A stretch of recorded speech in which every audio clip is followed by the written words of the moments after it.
Today I sit down with my good friend Emily Mills, the award-winning mobilizer and founder of How She Hustles.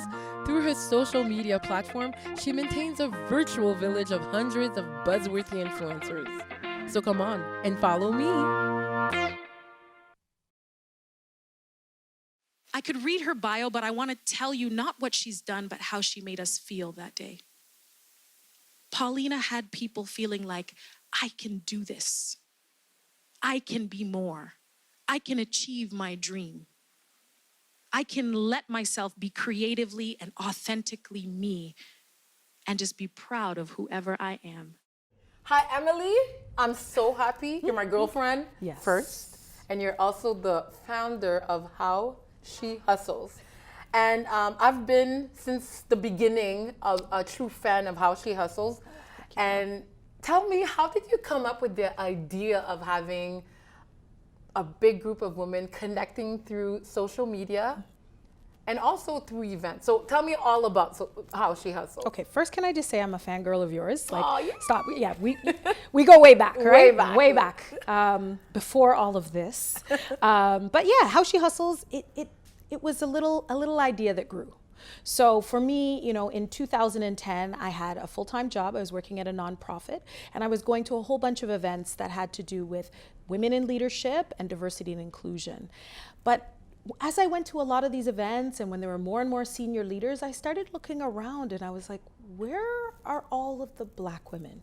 Where's the diversity? Exactly. Where are all the young women who are like me, or also just from a range of different backgrounds, you know, who are at the podium, who are on panels, even in the audience sometimes, and more importantly, even as the organizers. Like this is a place that we are creating. And so I didn't see that, and I wanted to see it. So I decided to build the vision that I had in my mind, which was to create a space for diverse women of all backgrounds, to come together, to share information, to inspire each other, to work together, and that's what How She Hustles events are about. And of course, we didn't have any budget, so you know, the power of social media, right? So the very first How She Hustles event literally was born out of a Facebook post saying, you know what, I've been doing all these things, you know, trying to balance what's happening outside of work, what's happening at work. You know, the hustle is real. Anybody else dealing with this? And of course, a bunch of women started responding, started inboxing me saying, I'm working on my hustle too. And the original Facebook post was at 4 o'clock in the morning. And I was so surprised, but not. Because you know, when you hustle, you do it at any time, at any cost to get it done. So yeah, from that one post, women wanted to get together, and that's how the first How She Hustles event was born in 2010. And it was a brunch. And it was a brunch. Very 2 floors of a restaurant in Toronto. We had a great time. And then once people saw the pictures on social media, they were like, when's the next one? And I was like, what next one? We didn't plan for it. You know, it was just meant to be a little idea. So we're now 9 years later, almost 20 events, sold out events later. And it's amazing to see that women will fly and drive and buy their tickets at midnight, 12:01, once the Eventbrite link goes up. And what I found remarkable is like whenever you post an event for How She Hustles, it sold out like within an hour. There was one that literally went like flying. I was like, Emily, save me a seat. You know what? I think that says that women, especially women who sometimes feel underrepresented in certain spaces, they're looking for a home. They're looking for a community. And the ability of social media to create that feeling is huge. It's limitless, really. I mean, you can have women who are, you know, I just had a call with a woman who is in Ghana, and another woman who's in Jamaica, and another woman who is in the southern United States. And all of them are keeping tabs on, you know, who are the movers and shakers in Canada and in Toronto. And this is when we're coming back. And so there's a way to kind of keep up with everyone using the power of social media. and to keep up with people in a positive way so you can cheer them on, so you can say, how can I support you? How can I connect you to other people? And that's really the spirit of How She Hustles. Whether it's online or at an event, it's about creating a platform for connections for women. Yeah. So How She Hustles started from a brunch, and in 2017, there was a turning point. You did Her Story in Black. I have to say personally, I was involved just as a participant, but I think it changed the game for all ethnic women worldwide. With that photo shoot was historical. Can you tell us your thought process? What was the thought process behind the photo shoot initially? Thank you, first of all. It definitely was a game changer for me, and it's awesome to hear that it impacted you. I certainly felt a wave of love from all kinds of women, particularly Black women. So Her Story in Black was, again, born out of a similar spirit of How She Hustles. You want to build what you want to see. If it doesn't exist, create it, right? They say necessity is the mother of invention. So Her Story in Black was born out of me looking forward. I was looking towards 2017, big year for Canada, marking 150 years of Confederation, looking towards Black History Month and thinking, between Black History Month and the 150th anniversary of Canada, those are two huge milestones in this country. What can I do with my network to make sure that the stories, the voices, the experiences, particularly of Black women in Canada, get included in that narrative? And I think so often those voices are just missing, or just are the exception, not the norm. And I thought, we can do better. So, I thought, okay, what can I do using the power of social? Well, images do very well. What else does well on social? Storytelling. All right, I've got a network. So the concept was simple. Let me find 150 Black women from all walks of life who can be photographed and use the power of social media to tell their own stories of what it's like to be one of the few or one of the only in their industries. So let's stop here. 150 women for the 150th anniversary of Canada, right? Absolutely. And so I wanted these women not just to be, the overachieving women who nobody could relate to. Those women are important. But I also wanted to show that excellence and success comes in many different forms in our communities. So I love the fact that when I said, okay, first of all, I had no budget. When I first started, no formal team. We're going to talk about budget. No sponsors. It's a big thing. Money makes a lot of things work. But you know what I did have was an incredible community of support on social media, and just a steel will. I was like, I can do this. And so came up with a title, came up with a concept, and put it on Instagram before I even had the pieces in place. And I said, this is what I want to do. These are the stories I want to tell. Is there anybody available to help me? And my timeline was just like blew up. And on January 8th, I remember that day because it was a turning point, because I felt like I was a participant, but I felt something was shifting. And there was Julie Black. There was big names there. Definitely. You got some celebrity friends. I was even shook walking. Like, it was a fangirl moment for me too. To put an idea out there. Nobody was, people weren't getting paid for this. They didn't know what they were walking into. I didn't tell people who else was coming.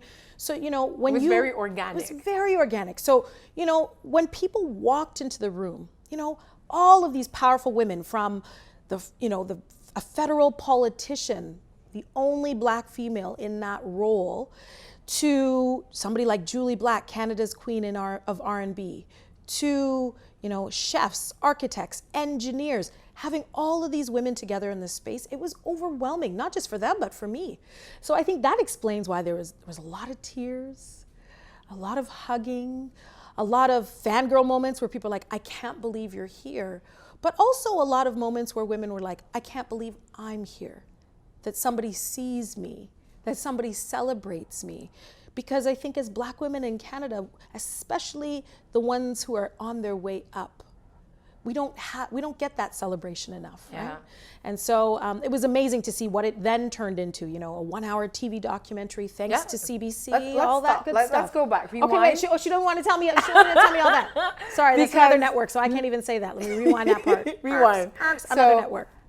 So all those beautiful, amazing women got together. Yes. And there was, a buzz on social media that day. Well, Well, again, we're used to seeing a lot of buzz, I think, when it comes to the States. Like we're still the little sister of America. Mm-hmm. And so I think when you see big celebrations of African American women, you cheer for them, but there's a big part of you that's like, well, maybe that could be us one day. And so I feel like Her Story in Black was one of those moments where Black women in Toronto, and it had a ripple effect across the country, beyond our city, but also beyond our community, where women were saying, you go, girl. We want to see more of this. We want to see more stories. And I think it also helped to inspire various communities to say, we need to do this for ourselves too. Even Parliament Hill took notice because the Prime Minister retweeted your post with 47,000 tweets out of the Prime Minister. I was like, wow, Justin Trudeau is part of the party as well on social media. You know what? How did you feel at that moment? Huge. And I have to definitely give thanks to, we had MP Selena, Black female federal politician who was also part of Her Story in Black. It certainly helped to have some very high profile women in the mix. But I think even without that, I think it was a wonderful nod from, the top office in our country to say, we see you, and we understand that our Canada includes the voices, the faces, the stories, the experience, the expertise of Black women who are helping to change our communities and our countries right now. So to have that tweet was like, ooh, everybody in Canada needs to see this. And also, even if they didn't, I think it was validation. It was validation, even if it didn't have, it helped that it had reach across the country. But other than that, I think just for the women, it was like, thank you for seeing who we are. Yeah. And it certainly opened up all kinds of conversations afterward. And one of the conversation that I could say that came out of it was not only online, it was also on the traditional networks. Yes. Because CBC endorsed the project just on time for Black History Month. I have to say, CBC was exceptional on this project. So, I was working there at the time. I am now, on my own running How She Hustles and leading the community. But when I went to them with the concept for Her Story in Black, there was immediate buy-in. I have to say that because, so often in this country, and as a media professional, sometimes we like to label our media, all the stories are negative, all the headlines are negative. And this was a good news story. This was a positive series, a positive spin, and they really invested in it. Not only that, but it was a great opportunity for young women who were bloggers, photographers, event planners, producers, videographers, makeup artists, for them to be part of the production process. It's not just the end product of what people saw. It was as important for me to get young Black women involved in the creation of this work. You did like a bridging between the the underdog, I would say, the people working like underground, because sometimes we're not known. All those bloggers, photographers, sometimes we don't know, and mostly when they're Black, they're known in their community, but not in the, big community. And you brought that to the table because you brought your team to CBC. My squad, sisterhood squad. And that's what it is, right? So How She Hustles, again, always about the connections, whether that's online, whether that's in the community, or through special projects where I can say, listen, here's a way to connect community and corporate. People who I am familiar with because of my lived experience and cultural background, and other people who may not, but there's some common ground there. So if How She Hustles can be the bridge between people, between communities, between ideas, then I feel like my job is being accomplished. Mm-hmm. And your job at that time was at CBC, and was it a turning point for you to say, I'm on something and that's why I need to hustle differently? Absolutely. The momentum of Her Story, and it was like a tsunami. Like it was so big.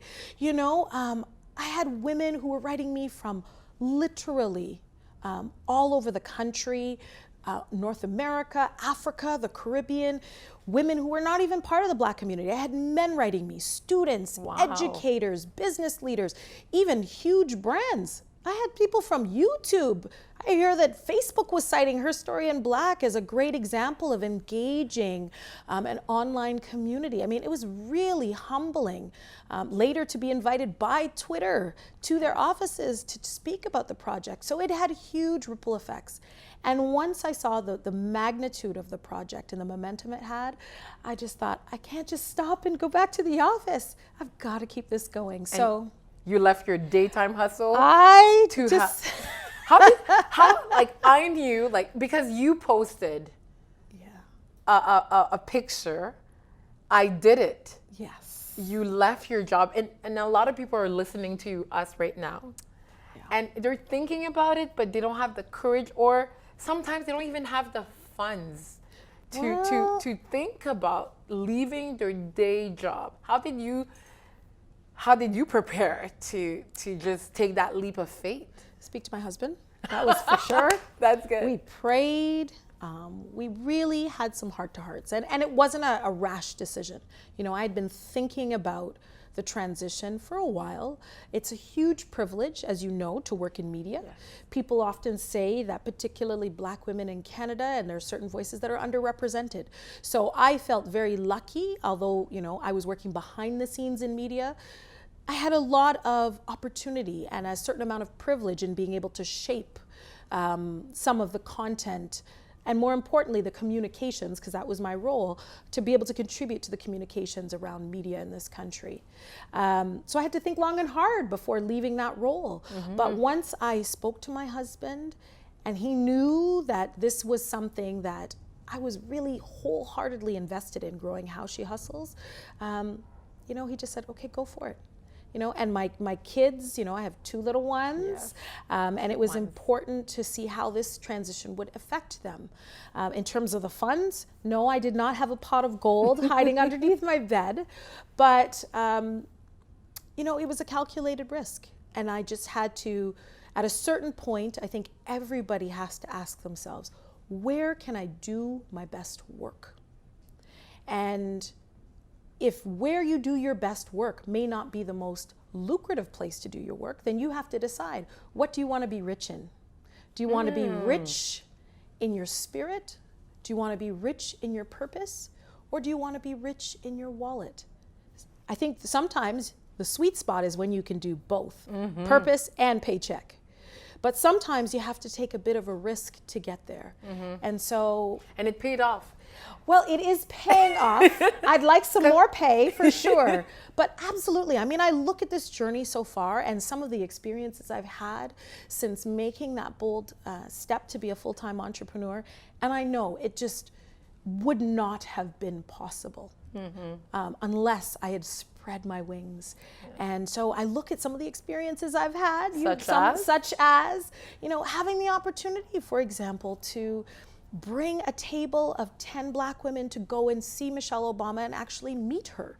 Yes, and giving her something quite special, because it was on the news once again. Yeah, thank you. So what did you do that was so special? You know what? I didn't get to physically give it to her, but I trust that it got to her. So we you know, after we had an opportunity to meet Michelle Obama and tell her how much she means to all of us, even in little old Canada, I just thought, I think a more powerful way of conveying that message is in a video.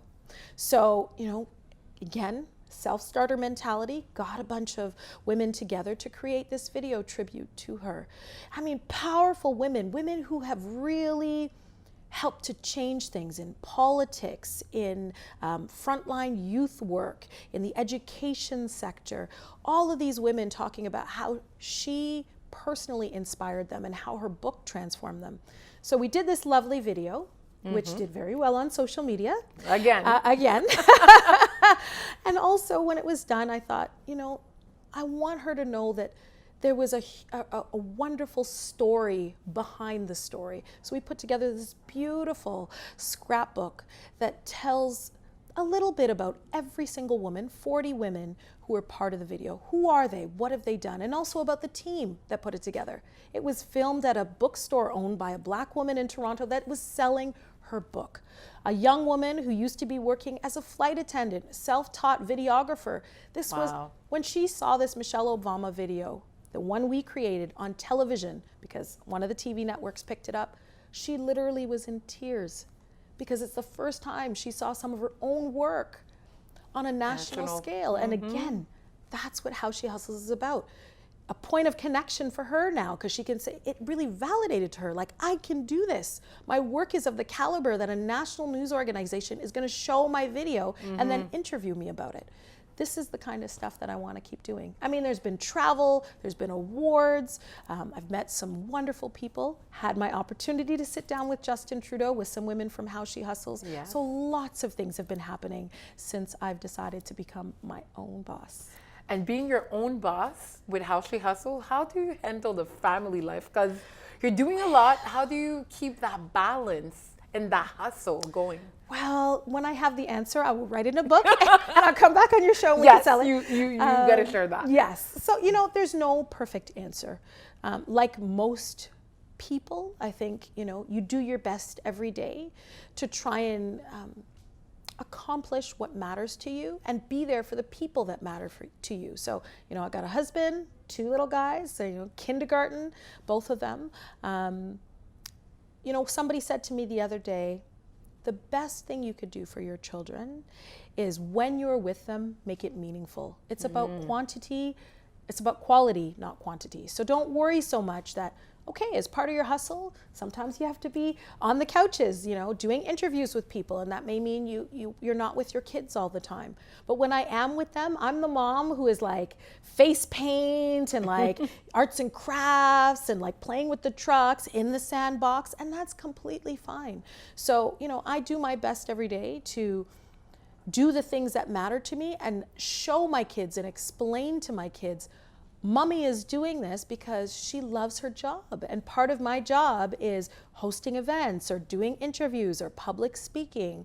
And so, you know, it's amazing that even at their young age, they're like, yes, Mommy, do you have one of your ladies events? Like, they understand and they're cheer me on and they support me. And yeah, and to have an incredible partner like my husband, he really is the driving champion behind How She Hustles, you know, beyond all the things that people see online. He's the one at the end of the day where I'm like, honey, what do you think? Can we do this? You know, this is what it's going to mean, you know, in terms of our time, you know, and being able to respect that he also has his own stuff to do. So we work it out. We work it out because we're both committed to growing this movement. And I think it's been incredible for him and for my sons to see and to be a part of the story too. And I think especially as women, you know, it's not just about us empowering other women. It's about getting all of the players to be allies in this work, to say that yes, women, especially diverse women, deserve a space to lead.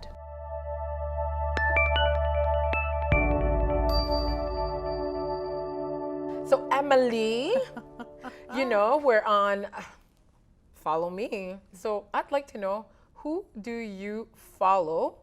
So we're gonna go into your Instagram. I love following a whole bunch of people, and also groups like yours, How She Hustles. So who do you follow? Ooh, okay, so who am I following? We're gonna spy on your cell phone a little bit. Let's see. I follow a whole bunch of people. There's some amazing women, but I would say one of the coolest has to be Tracy Moore. She is she's the host of City Line. Yes. And she has 100,000 followers. Oh, and I have to say, what I love about her is she is real with it. Even though she is a media personality and she has a huge brand and machine behind her, she's not afraid to take off her makeup and tell you what is really happening.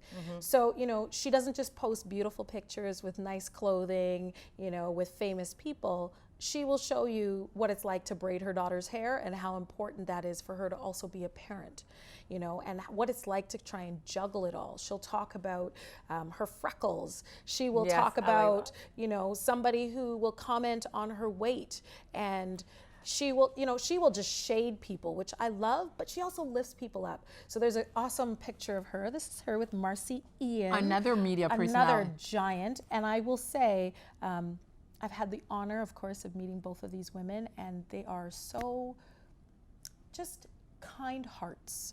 And, you know, so this, you know, one of her recent posts, one of her my favorite posts of hers is talking about empowering other women and showing that she can support other women and that the sisterhood is real. And the same business. Yes. Because sometimes we think because we're in the same business, there's competition. Yeah, no cat fights here. No. And I love that. I think more women need to follow women like Tracy and like Marcy and media personalities and women who are influencers who can say, I can be a boss, I can be successful, but I can also shine the light on other women who are doing the same, and together we rise.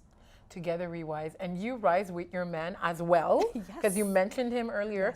And he got you to download a couple great apps. Yes. Let's talk about that. Okay. What are your favorite apps to keep a boss lady like you on the hustle all the time? Well, I'm trying. I still have some more boss lady rules to learn and some tricks and tips, but absolutely, my husband's a social media strategist, so I'm very lucky that, you know, a little pillow talk with some social media tips. It's very helpful.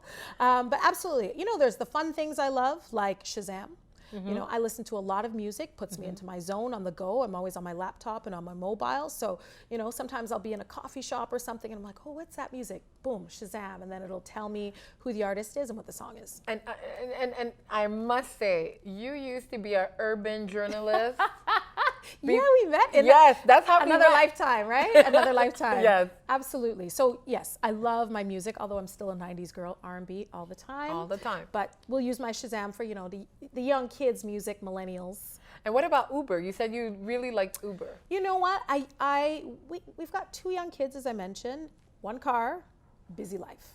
Although I use transit a lot, it's just efficient and I can get my work done in transit.